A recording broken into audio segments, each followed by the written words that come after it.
asalaamaaleykum wa rahmatullahi taala wa barakaatuhu mbokk yi ñuy topp ci internet bi rawatina ci chaîne bi muy Serigne Djily TV ñu ngi leen di nuyu di leen ziyaara tey nag liñ leen a indil gént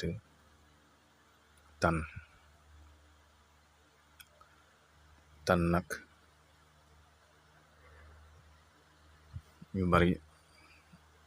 dañuy yaakaar ne rek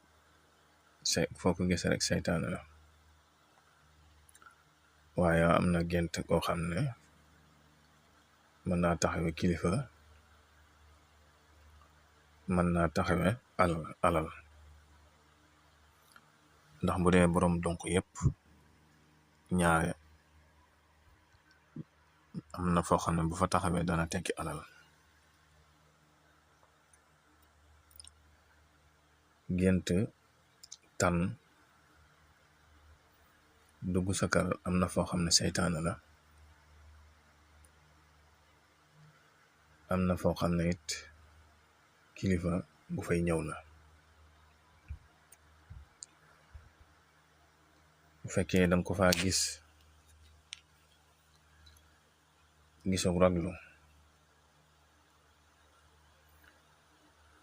gisug raglu mooy gis koo xam ne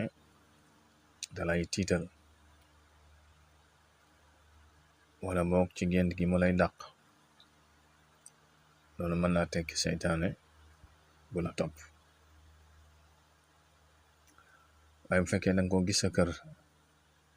gis goo xam ne du gis raglu mu taxawaayu kilifa loolu dana tekki ganuk kilifa gooyam ba tey koo xam ne danga gént di dàq tan ba jàpp ko loolu dana tekki alali kilifa jooy jot wala alal ju rëy wala aajo ju faju wala loo doon sàkku di ko jot ba tey bu fekkee koo xam ne danga gént di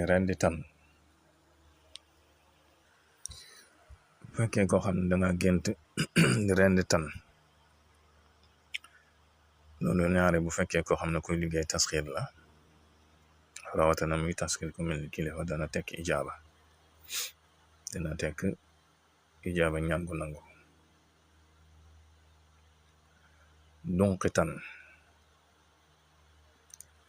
donqi tan moom it alal la buñ la ko joxee wala boo ko jëlee ci tan maanaam di dindi ay donqam ba tey jariñ looy jële ci kilifa la wala alal dana tekki loolu tan tamit am na foo xam ne dana tekki ay rawaan masalan ismu jalal am na rawaanam yoo xam ne buñ lay feeñu wala la mu xala jaxalin ñaare ay tan yu rëy rëy dañuy doon waaye dañuy nekk tan yoo xam ne ñooy ëpp suñ tan yi loolu rawaan dana koy def ci yenn tur yi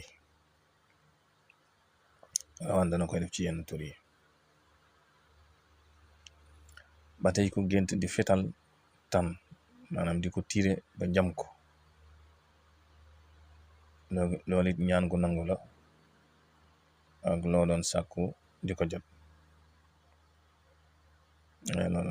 jot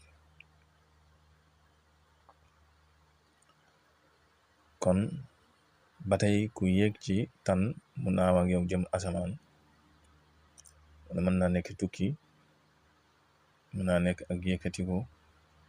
waaye bu fekkee koo xam ne dafa feebar loolu moom baaxul ci moom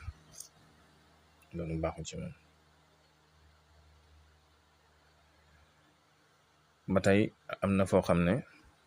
mën naa tekki seytaane masalan koo xam ne ay tan jën ko wër waaw mu ne ci digg bi amul fu mu jaar ba génn loolu tegtale na ay pexi seytaane yoo xam ne dañ ko ndar képp kon mbokk yi lii daal ci gàttal ab tënk la ci tan xam ne boo ko géntatee danga ci am junj incha allah. di ngeen woy di abonné ci chaîne bi ndax bokk ni ci li koy dundal. wasalaamu aleykum wa rahmatullahi wa barakatuh.